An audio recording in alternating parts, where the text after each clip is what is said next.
ಸಖತ್ ಖಾರ ಬಣ್ಣ ಮತ್ತು ರುಚಿ ಆಚಿ ಚಿಲ್ಲಿ ಪೌಡರ್. ಇದೇ ತಿಂಗಳು 22ನೇ ತಾರೀಕು 1999ರಲ್ಲಿ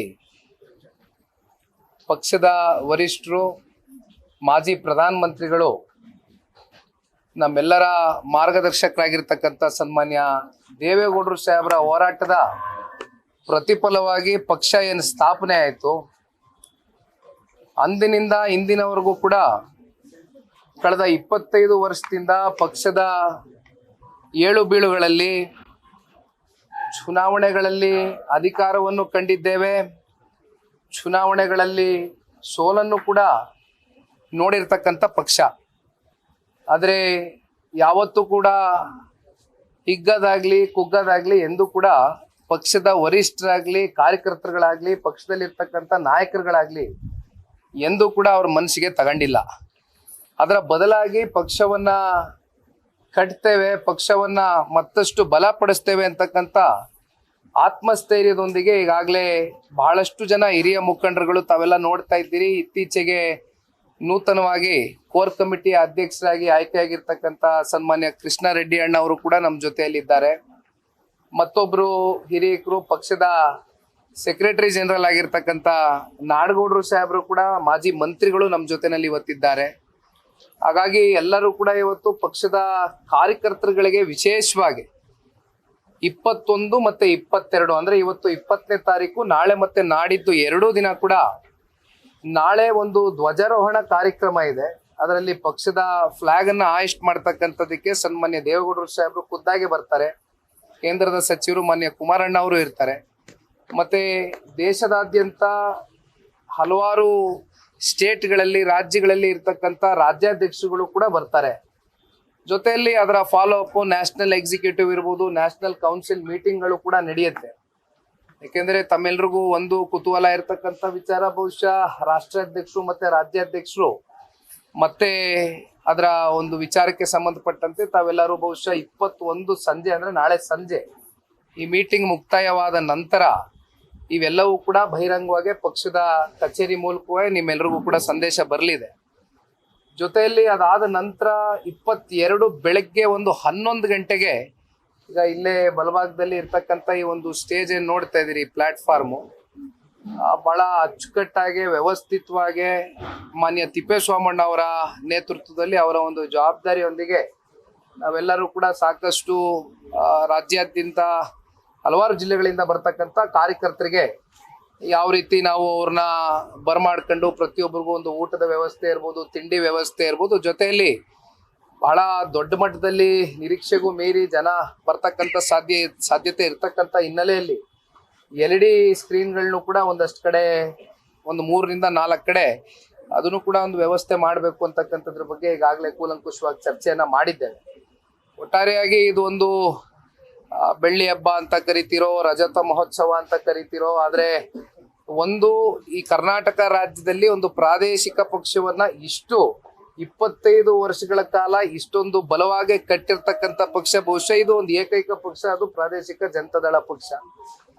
ತಮಗೆ ಗೊತ್ತಿದೆ, ಹಲವಾರು ದಶಕಗಳಿಂದ 2 ರಾಷ್ಟ್ರೀಯ ಪಕ್ಷಗಳ ವಿರುದ್ಧವಾಗಿಯೇ ಹೋರಾಟವನ್ನ ಮಾಡ್ಕೊಂಡ್ ಬಂದಿದ್ದೇವೆ.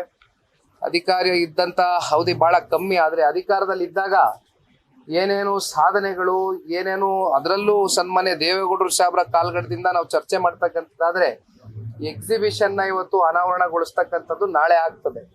ಅಲ್ಲಿ ತಾವೆಲ್ಲರೂ ನೋಡ್ಬೋದು ಸನ್ಮಾನ್ಯ ದೇವೇಗೌಡರು ಸಾಹೇಬರು ಯಾವ ಊರಲ್ಲಿ ಹುಟ್ಟಿದ್ರು, ಆಮೇಲೆ ಅವರ ವೈಯಕ್ತಿಕ ಬದುಕಿರ್ಬೋದು, ಜೊತೆಯಲ್ಲಿ ಅವರು ರಾಜಕೀಯವಾಗಿ ಅವರು ಯಾವ್ಯಾವ ರೀತಿ ಅವರ ನಡೆಗಳನ್ನ ಇಟ್ಟಿದ್ದಾರೆ ಅಂತಕ್ಕಂಥದ್ದು ಪ್ರತಿಯೊಂದು ಕೂಡ ಎಕ್ಸಿಬಿಷನ್ ಮೂಲಕ ನಾಳೆ ದಿನ ಇಡೀ ರಾಜ್ಯದ ಜನತೆಗೆ ಇದು ಒಂದು ಮಾಡೆಲ್ ಆಗಿ ಏನು ಪ್ರೆಸೆಂಟ್ ಮಾಡ್ತಾ ಇದ್ದೇವೆ. ಇಲ್ಲಿಂದ ಮತ್ತೆ ಅದನ್ನ ಮತ್ತಷ್ಟು ತಾಲೂಕು ಕೇಂದ್ರಗಳಲ್ಲಿ, ಜೊತೆಯಲ್ಲಿ ಜಿಲ್ಲಾ ಕೇಂದ್ರಗಳಲ್ಲಿ ಈಗಾಗಲೇ ಸಾಕಷ್ಟು ಬಾರಿ ಪಕ್ಷದ ಚೌಕಟ್ಟಲ್ಲಿ ಚರ್ಚೆ ಮಾಡಿದ್ದೇವೆ.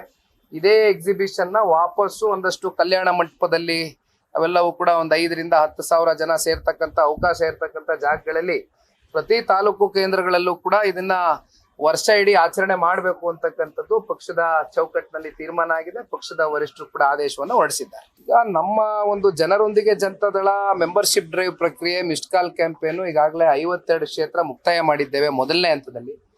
ಎರಡನೇ ಹಂತದಲ್ಲಿ ಇನ್ನೂ ಕೆಲವೊಂದಷ್ಟು ಜಿಲ್ಲೆಗಳು ಕ್ಷೇತ್ರಗಳು ಬಾಕಿ ಇದೆ. ಅದು ಕೂಡ ಅದರ ಜೊತೆಯಲ್ಲಿ ಟೇಕ್ ಆಫ್ ಮಾಡ್ತೇವೆ.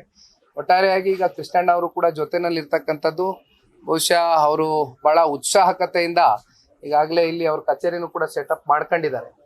ಸೊ ಹಾಗಾಗಿ ನಾವು ಅವರು ಮತ್ತೆ ಹಿರಿಯಕರು ನಾಡಗೌಡರು ಸಾಹೇಬರು ಎಲ್ಲರೂ ಸೇರಿ ಈ ರಾಜ್ಯ ಪ್ರವಾಸ ಮಾಡ್ತಕ್ಕಂಥದ್ರ ಜೊತೆನಲ್ಲಿ ಪಕ್ಷ ಸಂಘಟನೆ ಇನ್ನೂ ಹೆಚ್ಚಾಗಿ ಬಲವಾಗಿ ಮಾಡ್ತೇವೆ. ಬಹುಶಃ ಕಳೆದ ಎರಡೂವರೆ ವರ್ಷದಿಂದ ನಾವು ನೋಡ್ತಾ ಇರ್ಬೋದು ಕಾನೂನು ಸುವ್ಯವಸ್ಥೆ ಇವತ್ತು ಯಾವ ಮಟ್ಟಕ್ಕೆ ಹೋಗಿ ತಲುಪಿದೆ ಅಂತಕ್ಕಂಥದ್ದು ಇವತ್ತು ಸಾಮಾನ್ಯ ಜನರಲ್ಲಿ ಒಂದು ಆತಂಕ ಶುರು ಆಗಿದೆ. ಸಾಮಾನ್ಯ ಜನರಿಗೆ ಇವತ್ತು ರಕ್ಷಣೆ ಇಲ್ಲದೆ ಇದ್ದಂತಾಗಿದೆ.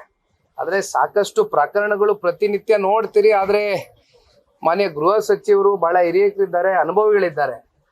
ಆದರೆ ಅವ್ರಿಗೆ ನೀವು ಯಾವಾಗ ಹೋಗಿ ಮೈಕ್ ಹಿಡ್ದು ಯಾವುದೇ ಒಂದು ಪ್ರಶ್ನೆ ಈ ರೀತಿ ಎಡವಟ್ಟುಗಳಾದಂಥ ಸಂದರ್ಭದಲ್ಲಿ ಅವ್ರ ಬಾಯಲ್ಲಿ ಬರ್ತಕ್ಕಂಥದ್ದು ಒಂದೇ ಪದ ನನಗೆ ಗೊತ್ತಿಲ್ಲ ಅಂತಾರೆ. ಹಾಗಾಗಿ ಇದು ಒಂದು ರೀತಿ ಗೊತ್ತಿಲ್ಲದೆ ಇರೋ ದಿಕ್ಕು ದೆಸೆ ಗೊತ್ತಿಲ್ಲದೆ ಇರೋವಂಥ ಒಂದು ಸರ್ಕಾರ ಆಗೋಗಿದೆ ಇವತ್ತು. ನಮ್ಮ ರಾಜ್ಯದ ಜನತೆ ನಿಜಕ್ಕೂ ಕೂಡ ಆತಂಕ ಪಡ್ತಕ್ಕಂಥ ವಿಚಾರವೇ ಇದು. ಆದರೆ ನೋಡೋಣ, ಈಗ ಗೊತ್ತಿಲ್ಲ ಅಂತಕ್ಕಂಥ ಹೇಳುವಂತ ಸಚಿವರು ಇದಕ್ಕೇನು ಉತ್ತರ ಕೊಡ್ತಾರೆ ಕಾದ್ ನೋಡೋಣ. ಈಗ ಯಾವಾಗ ಅಡ್ಮಿನಿಸ್ಟ್ರೇಷನ್ ಲ್ಯಾಪ್ಸಸ್ ಇರುತ್ತೆ, ಯಾವಾಗ ಗವರ್ನೆನ್ಸ್ ಅಲ್ಲಿ ಜೊತೆನಲ್ಲಿ ಇವಾಗ ಲಾ ಅಂಡ್ ಆರ್ಡರು ಈ ರೀತಿ ರೌಡಿಗಳಿಗೆ, ಈ ರೀತಿ ದರೋಡೆ ಮಾಡೋರ್ಗೆ, ಕಳ್ತನ ಮಾಡೋರ್ಗೆ ಇವ್ರು ಎಲ್ರಿಗೂ ನೀವು ಪಾಠ ಕಲಿಸೋದಿಲ್ಲ, ಅಲ್ಲಿವರೆಗೂ ಕೂಡ ಒಂದ್ ರೀತಿ ಇದನ್ನ ಅವರು ಮೋಟಿವೇಶನ್ ಆಗಿ ತಗೊಂಡು ಇದೇ ರೀತಿ ಸಾಕಷ್ಟು ಪ್ರಕರಣಗಳು ನಡೀತಕ್ಕಂಥ ಒಂದು ಸಾಧ್ಯತೆ ಇದೆ. ಆದ್ರೆ ಇದಕ್ಕೆ ಕಡಿವಾಣ ಆಗ್ತಕ್ಕಂಥ ಕೆಲಸ ರಾಜ್ಯ ಸರ್ಕಾರ ಮಾಡಬೇಕು. ಅದರಲ್ಲೂ ಗೃಹ ಸಚಿವರು ಇದ್ರ ಬಗ್ಗೆ ಈ ವಿಷಯವನ್ನ ಗಂಭೀರವಾಗಿ ಪರಿಗಣನೆಗೆ ತಗೊಂಡು ಇದಕ್ಕೇನು ಉತ್ತರ ಕೊಡ್ತಾರೆ, ಯಾಕಾಗಿದೆ, ಹೇಗಾಗಿದೆ, ಇದ್ರ ಯಾವ ರೀತಿ ತನಿಖೆ ಮೂಲಕ ಇದನ್ನ ಯಾವ ರೀತಿ ರಾಜ್ಯದ ಜನತೆ ಮುಂದೆ ಇದನ್ನ ಬಯಲಿಗೆಳಿತಾರೆ, ಜೊತೆಯಲ್ಲಿ ಮುಂದೆ ಈ ರೀತಿ ಘಟನೆಗಳಾಗದೆ ಇರತಕ್ಕಂಥದಕ್ಕೆ ಮುನ್ನೆಚ್ಚರಿಕೆ ಕ್ರಮಗಳನ್ನ ಯಾವ ರೀತಿ ವಹಿಸ್ತಾರೆ ಅಂತಕ್ಕಂಥದ್ದು ಇವತ್ತು ಈ ರಾಜ್ಯ ಸರ್ಕಾರ ಉತ್ತರ ಕೊಡ್ಬೇಕು. ನೋಡಿ, ಇವತ್ತು ಈ ಕಾಂಗ್ರೆಸ್ನ ಸರ್ಕಾರ ಕೇವಲ ಜಾಹೀರಾತುಗಳಿಗೆ ಸೀಮಿತವಾಗಿರ್ತಕ್ಕಂಥ ಸರ್ಕಾರ. ಯಾಕೆಂದ್ರೆ ಜಾಹೀರಾತುಗಳು ಇವತ್ತೇನು ಇಷ್ಟಿಷ್ಟು ದೊಡ್ಡ ಪುಟಗಳು, ಒಂದೊಂದು ಪೇಜು, ಎರಡೆರಡು ಪೇಜು ಇವತ್ತೇನು ಕೊಡ್ತಾ ಹೋಗ್ತಾ ಇದ್ದಾರೆ. ಅಂತಿಮವಾಗಿ ಇದು ಯಾರ ದುಡ್ಡು? ಈ ರಾಜ್ಯದ 7.5 ಕೋಟಿ ಕನ್ನಡಿಗರು ಟ್ಯಾಕ್ಸ್ ಪೇಯರ್ಸ್ನ ಮನಿ ಇವತ್ತು ಸ್ವೇಚ್ಛಾಚಾರವಾಗಿ ಬಳಕೆ ಆಗ್ತಾ ಇದೆ. ಸುಮ್ಮನೆ ನಾವು 2.5 ವರ್ಷ ಕಂಪ್ಲೀಟ್ ಮಾಡಿದೀವಿ, ನಾವು ನುಡಿದಂತೆ ನಡೆದಿದ್ದೇವೆ ಅಂತಕ್ಕಂಥದ್ದು ನೀವು ಬಾಯಲ್ಲಿ ಹೇಳ್ತಕ್ಕಂಥದ್ದು ಬೇಡ. ಬಟ್ ಥ್ರೂ ಯುವರ್ ಆಕ್ಷನ್ಸ್ ನೀವು ಇದನ್ನ ಪ್ರೂವ್ ಮಾಡ್ಬೇಕಾಗ್ತದೆ. ನೀವು ಥ್ರೂ ಯುವರ್ ಆಕ್ಷನ್ಸ್ ಇದನ್ನ ಪ್ರೂವ್ ಮಾಡ್ಲಿಕ್ಕೆ ಆಗಿದೆಯಾ? ಎಷ್ಟೆಷ್ಟು ಲೋಪದೋಷಗಳು, ಎಷ್ಟೆಷ್ಟು ವೈಫಲ್ಯತೆಗಳು, ಭ್ರಷ್ಟಾಚಾರದ ನೆನ್ನೆ ವಿಚಾರ ಕೂಡ ನಾನು ಮಾತನಾಡಿದ್ದೇನೆ. ಬಹುಶಃ ಮುಂದೆ ಆ ಪ್ರಶ್ನೆ ಕೇಳ್ತೀರಾ ಅಂತಾನು ಅಂದ್ಕೊಂಡಿದ್ದೀನಿ ನಾನು. ಇವೆಲ್ಲದಕ್ಕೂ ಫಸ್ಟ್ ಸರ್ಕಾರ ಉತ್ತರ ಕೊಡಬೇಕಾಗ್ತದೆ. ತನ್ನ ಬೆನ್ನನ್ನ ತಾನು ತಟ್ಕೊಳ್ತಕ್ಕಂಥದ್ದಲ್ಲ. 7.5 ಕೋಟಿ ಕನ್ನಡಿಗರ ಹೃದಯವನ್ನ ಗೆಲ್ತಕ್ಕಂಥ ಕೆಲಸ ಇಲ್ಲಿವರೆಗೂ ಏನಾದ್ರು ಈ ರಾಜ್ಯದ ಸರ್ಕಾರ ಮಾಡಿದ್ದಾರಾ? ಆಗಿದ್ಯಾ? ಅವ್ರ ಆತ್ಮಸಾಕ್ಷಿಗೆ ಅವ್ರು ಪ್ರಶ್ನೆ ಮಾಡ್ಕೊಳ್ಬೇಕು. ಇವತ್ತು ಸುಮ್ಮನೆ ಜಾಹೀರಾತುಗಳು ಕೊಡೋದ್ರಿಂದ ಅವ್ರಿಗೊಂದು ಪ್ರಚಾರ ಸಿಕ್ಬೋದು ಅಷ್ಟೇ, ಒಂದ್ ದಿನದ ಪ್ರಚಾರ, ಅವ್ರಿಗೆ ಸಮಾಧಾನ ಆಗ್ಬೋದಷ್ಟೇ. ಆದ್ರೆ ಇವತ್ತು ರಾಜ್ಯದ ಜನತೆಗೆ ಈ ಸರ್ಕಾರದ ಮೇಲೆ ಸಮಾಧಾನ ಇದೆಯಾ? ನೆಮ್ಮದಿಯಾಗಿದ್ದಾರಾ ಬಡವರು? ಉದ್ಯೋಗಗಳು ಸಿಕ್ಕಿದ್ಯಾ ಯುವಕರಿಗೆ? ಇವೆಲ್ಲದರ ಬಗ್ಗೆ ಇವತ್ತು ರಾಜ್ಯ ಸರ್ಕಾರ ಕೂಲಂಕುಷವಾಗಿ ಚರ್ಚೆ ಮಾಡಬೇಕು. ಈಗ ಬಿಹಾರದ ಚುನಾವಣೆ ಫಲಿತಾಂಶ NDA ಮಿತ್ರಕೂಟದ ಒಂದು ಶಕ್ತಿ ಪ್ರದರ್ಶನ ಏನಾಗಿದೆ, ಅದನ್ನ ಬಿಹಾರದ ಜನತೆ ಇವತ್ತು ಸಂಪೂರ್ಣ ತುಂಬು ಹೃದಯದಿಂದ ಸ್ವಾಗತ ಮಾಡಿದ್ದಾರೆ, ಒಪ್ಕೊಂಡಿದ್ದಾರೆ. ಬಹುಶಃ ಅಂತ ಒಂದು ಲ್ಯಾಂಡ್ ಸ್ಲೈಡ್ ವಿಕ್ಟ್ರಿ ಯಾರು ಕೂಡ, ಅಷ್ಟು ದೊಡ್ಡ ಮಟ್ಟದ ಒಂದು ವಿಕ್ಟ್ರಿನ ಯಾರು ಕೂಡ ನಿರೀಕ್ಷೆ ಮಾಡಿರಲಿಲ್ಲ. ಆದರೆ ಇವೆಲ್ಲವನ್ನ ನೋಡಿದಾಗ ಕಾಂಗ್ರೆಸ್ನ ಪತನದ ದಿನಗಳು ಬಿಹಾರದ ಚುನಾವಣೆಯ ಫಲಿತಾಂಶದ ಮೂಲಕ ಬಹುಶಃ ನಮ್ಮೆಲ್ರಿಗೂ ಕೂಡ ಬಹಳ ಎಳೆಯಾಗಿ ಇವತ್ತು ಬಿಹಾರದ ಜನತೆ ಒಂದು ಸ್ಪಷ್ಟವಾದಂಥ ಒಂದು ಸಂದೇಶ ಕೊಟ್ಟಿದ್ದಾರೆ.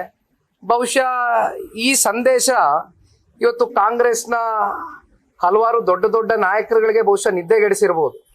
ಮುಂದೆ ಬರ್ತಕ್ಕಂಥ 28ರ ಕರ್ನಾಟಕದ ಚುನಾವಣೆ ಇವತ್ತು ಕಾಂಗ್ರೆಸ್ನ ಪರಿಸ್ಥಿತಿ ಎಲ್ಲಿಗೆ ಹೋಗಿ ನಿಲ್ಲುತ್ತೆ ಅಂತಕ್ಕಂಥದ್ದು ಬಹುಶಃ ಅವರಲ್ಲಿ ಈಗಾಗಲೇ ಆತಂಕ ಕಾಡ್ತಾ ಇರ್ಬೋದು. ಯಾಕೆಂದ್ರೆ ಪಾಪ ಜನತಾದಳದ ಪಕ್ಷದ ಮೇಲೆ ಯಾವುದೋ ಒಂದೆರಡು ಮಾತುಗಳನ್ನ ವಿಧಾನಸಭೆಯ ಮಂಡಲದಲ್ಲೂ ಕೂಡ ಮಾತನಾಡಿದ್ರು. ಪಾಪ ಹೇಳಿದ್ರು ಅದೆಂಥದ್ದು 18 ಇದೆ, 17 ಇದೆ, ಇನ್ನ ಸಿಂಗಲ್ ಡಿಜಿಟ್ಗೆ ಬಂದು ನಿಲ್ಲುತ್ತೆ ಅಂತ. ಆದ್ರೆ ಇವತ್ತು ಸಿಂಗಲ್ ಡಿಜಿಟ್ಗೆ ಯಾರು ಬಂದು ನಿಂತಿದ್ದಾರೆ?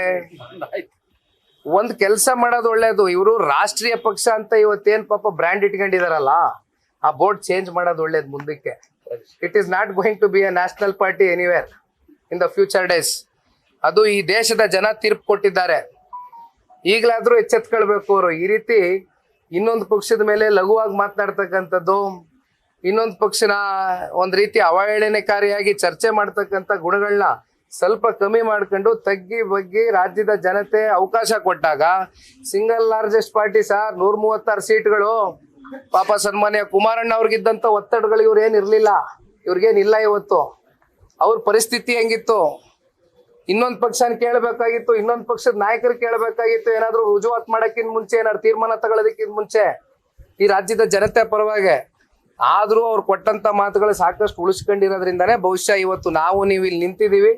25 ವರ್ಷ ರಜೌತ ಮಹೋತ್ಸವವನ್ನ ಇವತ್ತು ಜನತಾದಳ ಪಕ್ಷ ಆಚರಣೆ ಮಾಡ್ತಾ ಇದೆ ಅಂದ್ರೆ ಅದಕ್ಕೆ ಸನ್ಮಾನ್ಯ ದೇವೇಗೌಡರು ಸಾಹೇಬರು, ಕುಮಾರಣ್ಣ ಅವರ ಕೊಡುಗೆ ರಾಜ್ಯಕ್ಕೆ, ದೇಶಕ್ಕೆ ಬಹಳ ದೊಡ್ಡ ಮಟ್ಟದಲ್ಲಿದೆ ಅಂತಕ್ಕಂಥದ್ದು ಜನನು ಗುರುತಿಸಿದ್ದಾರೆ. ಸರ್, ಅಧಿಕಾರ ಹಂಚಿಕೆ ವಿಚಾರದಲ್ಲಿ ದೊಡ್ಡ ಚರ್ಚೆ ಆಗಿದೆ. ಡಿ ಕೆ ಶಿವಕುಮಾರ್ ತ್ಯಾಗದ ಮಾತುಗಳನ್ನು ಜೋರಾಗಿ ಆಡ್ತಿದ್ದಾರೆ. ಇವತ್ತು ಡಿ ಕೆ ಸುರೇಶ್ ಅವರು ಸಿದ್ದರಾಮಯ್ಯ ಕೊಟ್ಟ ಮಾತು ಉಳಿಸ್ಕೊಳ್ಬೇಕು ಅಂತಿದ್ದಾರೆ. Sir, this is none of our concern R none of our business. ಅವರ ಪಕ್ಷದ ವಿಚಾರ, ಅವರ ಕುರ್ಚಿಯ ವಿಚಾರ, ಯಾರು ಮುಖ್ಯಮಂತ್ರಿಗಳಾಗ್ತಾರೋ, ಯಾರು ಉಪಮುಖ್ಯಮಂತ್ರಿಗಳಾಗ್ತಾರೋ, ಅಥವಾ ಮತ್ತೆ ಇನ್ಯಾರು ಅವರ ಪಕ್ಷದಲ್ಲಿ ರಾಜ್ಯಾಧ್ಯಕ್ಷರ ಒಂದು ಪಟ್ಟಕ್ಕೆ ಆಸೆ ಇಟ್ಕೊಂಡಿದಾರೋ, ಇದು ಅವ್ರಿಗೆ ಬಿಟ್ಟಿರ್ತಕ್ಕಂಥ ವಿಚಾರ. ಆದ್ರೆ ಒಂದು ಇದರ ಮಧ್ಯೆ ಬಲಿ ಆಗ್ತಾ ಇರ್ತಕ್ಕಂಥದ್ದು ರಾಜ್ಯದ ಜನತೆ. ಒಂದ್ ಕಡೆ ಕಾಂಗ್ರೆಸ್ನ ಶಾಸಕರಿಗೆ ಅವ್ರಿಗೆ ಎಷ್ಟರ ಮಟ್ಟಕ್ಕೆ ಅನುದಾನ ಸಿಕ್ಕಿದೆ. ನಮ್ಮ ಶಾಸಕರ ಕತೆ ಬಿಟ್ಬಿಡಿ, ಕಾಂಗ್ರೆಸ್ನ ಶಾಸಕರ ಪರಿಸ್ಥಿತಿ ಆಫ್ ದ ರೆಕಾರ್ಡ್. ನೀವು ಕ್ಯಾಮ್ರಾ ಆಫ್ ಮಾಡಿ, ಮೈಕ್ಗಳು ಇಡಬೇಡಿ, ದಯವಿಟ್ಟು ಸೈಡಲ್ಲಿ ಇಡಿ, ಹೋಗಿ ಕೇಳಿ, ಅವ್ರಿಗೆ ಪ್ರಶ್ನೆ ಮಾಡಿ ಎಷ್ಟು ಅನುದಾನ ಕೊಡಕ್ಕಾಗಿದೆ. ಈಗ ನಾಳೆ ದಿನ ಸಂಜೆ ಸನ್ಮಾನ್ಯ ಕುಮಾರಣ್ಣವರು ಕೂಡ ಸಮಯ ನಿಗದಿ ಮಾಡಿದ್ದಾರೆ. ನಮ್ಮ ಪಕ್ಷದ ಶಾಸಕಾಂಗ ಪಕ್ಷದ ನಾಯಕರಾಗಿರ್ತಕ್ಕಂಥ ಬಾಬಣ್ಣ ಅವರು, ಅವರ ಸಮ್ಮುಖದಲ್ಲೂ ಕೂಡ ಶಾಸಕ ಮಿತ್ರರ ಜೊತೆನಲ್ಲಿ ಕೂತು ಈ ವಿಂಟರ್ ಸೆಷನ್ ಏನ್ ನಡೀತಾ ಇದೆ, ಡಿಸೆಂಬರ್ ತಿಂಗಳು 8ನೇ ತಾರೀಕಿಂದ ಏನ್ ಪ್ರಾರಂಭ ಆಗ್ತಾ ಇದೆ, ಇದಕ್ಕೆ ಸಂಬಂಧಪಟ್ಟಂತೆ ಇವತ್ತು ರಾಜ್ಯದ ಸರ್ಕಾರದ ವೈಫಲ್ಯತೆಗಳು, ಹಲವಾರು ವಿಚಾರಗಳು ಏನಿದೆ, ಇವೆಲ್ಲವೂ ಕೂಡ ಏನ್ ಚರ್ಚೆ ಮಾಡಬೇಕು, ಯಾವ್ಯಾವ ರೀತಿ ಇವತ್ತು ಸರ್ಕಾರದ ವೈಫಲ್ಯತೆಗಳನ್ನ ಎತ್ತಿಡಿತಕ್ಕಂಥ ಕೆಲಸ ಮಾಡಬೇಕು, ಇವೆಲ್ಲವೂ ಕೂಡ ಚರ್ಚೆ ಆಗ್ತದೆ ನಾಳೆ. ಸರ್, ನಾನು ಒಂದು ಮಾತನ್ನ ಹೇಳ್ತೇನೆ. ಆಸ್ ಎ ಕಾಮನ್ ಮ್ಯಾನು ನಿನ್ನೆ ನಾನು ಪ್ರಶ್ನೆ ಮಾಡಿರೋವಂಥದ್ದು, ನಾನು ಜನತಾದಳ ಪಕ್ಷದ ಕಾರ್ಯಕರ್ತ ಅಂತಕ್ಕಂಥದ್ದು ಸ್ವಲ್ಪ ಬದಿಗೆ ಇಟ್ಬಿಡೋಣ. ಕಾಮನ್ ಸೆನ್ಸ್ ಇರ್ತಕ್ಕಂಥ ಮನುಷ್ಯರು ಯಾವ ರೀತಿ ಪ್ರತಿಕ್ರಿಯೆ ಕೊಡಬೇಕು ಇದಕ್ಕೆ ಅಂತಕ್ಕಂಥದ್ದನ್ನ ಒಮ್ಮೆ ಅವರು ಆಲೋಚನೆ ಮಾಡಬೇಕಾಗ್ತದೆ. ಯಾಕೆಂದ್ರೆ ನೀವು ಹೇಳಿದ್ರಲ್ಲ ಹೆಸರು, ಅವ್ರಿಗೆಲ್ಲ ನಾನು ಪ್ರಶ್ನೆ ಮಾಡ್ತಾ ಇರೋದು. ಆ ಕೂತಿದಾರಲ್ಲ ಹುದ್ದೆ, ಬೆಂಗಳೂರಿನ ಇನ್ಚಾರ್ಜ್ ಮಿನಿಸ್ಟರ್ ಯಾರಿದಾರಲ್ಲ, ಬೆಂಗಳೂರಿನ ಉಸ್ತುವಾರಿ ಮಂತ್ರಿಗಳು, ಉಪಮುಖ್ಯಮಂತ್ರಿಗಳು, ಅವರು ತಗೊಂಡಿರ್ತಕ್ಕಂಥ ಒಂದು ನಿರ್ಣಯ ಏನಿದೆ, ಆ ನಿರ್ಣಯಕ್ಕೆ ಸಂಬಂಧಪಟ್ಟಂತೆ ನಾವು ಒಂದು ಅಧ್ಯಯನವನ್ನ ಮಾಡಿ, ರಿಸರ್ಚ್ ಅನ್ನ ಮಾಡಿ, ಈ ಹಿಂದೆ ನಾನಲ್ಲ, ಹುಬ್ಳಿ ಧಾರವಾಡನಲ್ಲಿ ನೆನ್ನೆನೇ ಹೇಳಿದ್ದೀನಿ ಪ್ರೆಸ್ ಮೀಟ್ ಅಲ್ಲಿ, ಏನಿದು ಕಸ ಗುಡಿಸುವ ಯಂತ್ರ ಇದೆಯಲ್ಲ ನಮಗೆ, ಸ್ವೀಪಿಂಗ್ ಮಿಷಿನ್ಸ್ ಅಂತ ನಾವೇನ್ ಕರಿತೀವಿ, ಅದನ್ನ 1,45,00,000ಕ್ಕೆ 2 ಮಿಷಿನ್ ಇದೇ ಹುಬ್ಳಿ ಧಾರವಾಡಲ್ಲಿ ಖರೀದಿ ಮಾಡಿರ್ತಕ್ಕಂಥದ್ದು ಇದೇ ಸರ್ಕಾರವೇ. ಬಹಳ ದೂರ ಹಿಂದೆ ಏನು ಹೋಗಬೇಡಿ. BBMP ನಲ್ಲಿ ಇವತ್ತು 17 ಮಿಷಿನ್ 23 ಕೋಟಿ ಖರೀದಿ ಮಾಡಿರೋರು ಯಾರು? ಸರ್ಕಾರನೇ ಅಲ್ವಾ? ಅಂದ್ರೆ 1,35,00,000 ಆಯ್ತು ಮಿಷಿನರಿ ಕಾಸ್ಟ್. ಇವಾಗ 613 ಕೋಟಿ ರೂಪಾಯಿ ನೀವು ರೆಂಟಲ್ ಫಾರ್ಮ್ಯಾಟ್ ನ ಅಪ್ಲೈ ಮಾಡಿ 7 ವರ್ಷಕ್ಕೆ ನೀವು ಅದನ್ನ ಮುಂದುವರಿಸ್ತೀರಾ ಅಂದ್ರೆ ವರ್ಷಕ್ಕೆ 1,90,00,000 ಆಯ್ತು. ನಾನು ಅದಕ್ಕೆ ನೆನ್ನೆ ಹೇಳಿದ್ದೀನಿ, one of the best highest specification model ಇರುವಂತ ಮಿಷಿನ್ ಯಾವ್ದು ಬೇಡ ಸರ್, ಜೆಮ್ ಫಾರ್ಮ್ಯಾಟ್ಗೆ ಹೋಗ್ಬಿಡೋಣ ಸರ್, ಜೆಮ್ ಪೋರ್ಟಲ್ ಹೋಗೋಣ, ಜೆಮ್ ಪೋರ್ಟಲ್ ಅಲ್ಲಿ ಓಪನ್ ಮಾಡ್ತೀವಿ, ಯಾರು ಬೇಡ, ಈ ರಾಜ್ಯದ ಜನ ಚೆಕ್ ಮಾಡ್ಕೊಳ್ಳಿ. 2,05,00,000 ರೂಪಾಯಿ ತೋರಿಸ್ತಾ ಇದೆ ಅದರ ವ್ಯಾಲ್ಯೂ. ಬೇಡ, ನಾವು 3 ಕೋಟಿ ಇಟ್ಕೊಳ್ಳೋಣ, 46 ಮಿಷಿನ್ ಬೇಕು ಅಂತಾರೆ, 138 ಕೋಟಿ ಆಗುತ್ತೆ 46 ಮಿಷಿನ್ಗೆ. ಯಾಕೆ 613 ಕೋಟಿ ರೂಪಾಯಿ ಯಾಕೆ ಸ್ವೇಚ್ಛಾಚಾರವಾಗಿ ಎಕ್ಸ್ಪೆಂಡಿಚರ್ ಮಾಡ್ತಾ ಇದ್ದೀರಿ? 13,33,00,000 ಅದ್ರ ಕಾಸ್ಟ್ ಆಗುತ್ತೆ 7 ವರ್ಷಕ್ಕೆ, ವರ್ಷಕ್ಕೆ 1,90,00,000 ಆಗುತ್ತೆ. ಇದಕ್ಕೆ ಉತ್ತರ ಕೊಡ್ಬೇಕೇನು? ಲೋಕಾಯುಕ್ತಾಗ ಯಾಕೆ ಹೋಗ್ಬೇಕ್ರಿ ಇದಕ್ಕೆ? ಅವ್ರಿಗೆ ಪರಿಜ್ಞಾನ ಇಲ್ವಾ? ಬೆಂಗಳೂರಿನ ಉಸ್ತುವಾರಿ ಮಂತ್ರಿಗಳಿಗೆ ಈಗ ಅವರು ಪಾಪ ದೊಡ್ಡ ದೊಡ್ಡ ಕಂಪ್ನಿ ಮಾಲೀಕರಿದ್ದಾರೆ, ಅವರು ಒಂದು CEO ಒಂದು CFO ಆಗಿ ಯಾವ ರೀತಿ ಯೋಚನೆ ಮಾಡ್ತಾರೆ? ಈಗ ಅವ್ರ ಕಂಪ್ನಿಗೆ ಒಂದು ವ್ಯಾಲ್ಯೂ ಅಡಿಷನ್ ಆಗುತ್ತಲ್ಲ, ಸರ್ಕಾರಕ್ಕೆ ಒಂದು ವ್ಯಾಲ್ಯೂ ಅಡಿಷನ್ ಆಗುತ್ತಲ್ಲ, ಒಂದು ಅಸೆಟ್ ಆಗುತ್ತಲ್ಲ. ಆಯ್ತಪ್ಪ, ಇವಾಗ ಆಪರೇಷನ್ ಎಕ್ಸ್ಪೆಂಡಿಚರ್ ನೆನ್ನೆ ಹೇಳಿದಿರಿ 26 ಲಕ್ಷ ಕೊಟ್ಟಿದ್ದೀನಿ ನಿಮ್ ಕಣ್ಣು ಮುಂದೆ, 5-10% ವೇರಿಯೇಷನ್ ಇರ್ಬೋದು. ಈಗ ಕ್ಯಾಪಿಟಲ್ ಎಕ್ಸ್ಪೆಂಡಿಚರ್ ಬಗ್ಗೆನೂ ನೆನ್ನೆ ಹೇಳಿದ್ದೀನಿ, ವರ್ಷಕ್ಕೆ 30 ಲಕ್ಷ ರೂಪಾಯಿ ಕಳೆದು ಬಿಡಿ, 10 ವರ್ಷಕ್ಕೆ ಮಿಷಿನ್ ಫ್ರೀ ಅನ್ಕೊಳ್ಳಿ, ಆಯ್ತು ಕೆಟ್ಟೆ ಹೋಯ್ತು ಅನ್ಕೊಳ್ಳಿ ಮಿಷಿನ್, ಈಗ 26 ಮಿಷಿನು BBMP ಯಾರ್ಡ್ಗಳಲ್ಲಿ ಬಿಸಾಕಿದಾರಲ್ಲ, ಅದಕ್ಕೆ 4 ರಿಂದ 5 ಕೋಟಿ ರೂಪಾಯಲ್ಲಿ ಅದೇ ತಯಾರಿ ಆಗುತ್ತೆ ಅಂದ್ಬಿಟ್ಟು BBMP ಅಫಿಷಿಯಲ್ಸ್ ಹೇಳಿದಾರಲ್ಲ ಸರ್. ಯಾಕೆ ಸರ್ ಮಾಡ್ತಾ ಇಲ್ಲ 4-5 ಕೋಟಿ ರೂಪಾಯಿ ಖರ್ಚು ಮಾಡಿ? ಇದಕ್ಕೆ ಯಾಕೆ ಸರ್ 613 ಕೋಟಿ ರೂಪಾಯಿ? ಯಾರ ದುಡ್ಡು ಸರ್ ಇದು? ಕ್ಯಾಬಿನೆಟ್ ಅಲ್ಲಿ 5 ಕೋಟಿಗಿಂತ ಎಷ್ಟೇ 5 ಕೋಟಿ ಒಳಗಡೆ ಇದ್ರೆ ಕ್ಯಾಬಿನೆಟ್ ಅಪ್ರೂವಲ್ ಬೇಡ, ನನಗೂ ಗೊತ್ತು ನಿಮ್ಗೂ ಗೊತ್ತು. Above 5 crores ಹೋಗ್ಲೇಬೇಕಲ್ಲ ಕ್ಯಾಬಿನೆಟ್ಗೆ. ಇಡೀ ಸಚಿವರು ಎಲ್ಲರೂ ಕೂಡ ಒಪ್ಪಿಕೊಟ್ಟಾರೆ, ಮುಖ್ಯಮಂತ್ರಿ ಸಮೇತ. ಯಾವ ಆಧಾರದ ಮೇಲೆ ಕೊಟ್ಟಿದ್ದೀರಿ? BCG ವರದಿ ಕೊಟ್ಟಿದ್ದಾರೆ, ಬಾಸ್ಟನ್ ಕಂಪ್ನಿ ವರದಿ ಕೊಟ್ಟಿದ್ದಾರೆ, ತಿರಸ್ಕಾರ ಮಾಡಿದ್ದಾರೆ. ಪರ್ಚೇಸ್ ಮಾಡ್ಲಿಕ್ಕೆ ಹೋಗಿ ರೆಂಟಲ್ ಮಾಡ್ಲಿ ಬೇಡ, ವರ್ಕೌಟ್ ಆಗೋದಿಲ್ಲ, ಇದು ಸರ್ಕಾರ ಕ್ಲಾಸ್ ಆಗುತ್ತೆ ಅಂತ BCG ಕಂಪ್ನಿ ವರದಿ ಕೊಟ್ಟ ಮೇಲೂ ಕೂಡ ಯಾವ ಆಧಾರದ ಮೇಲೆ ಮಾಡಿದಿರಿ ನೀವು?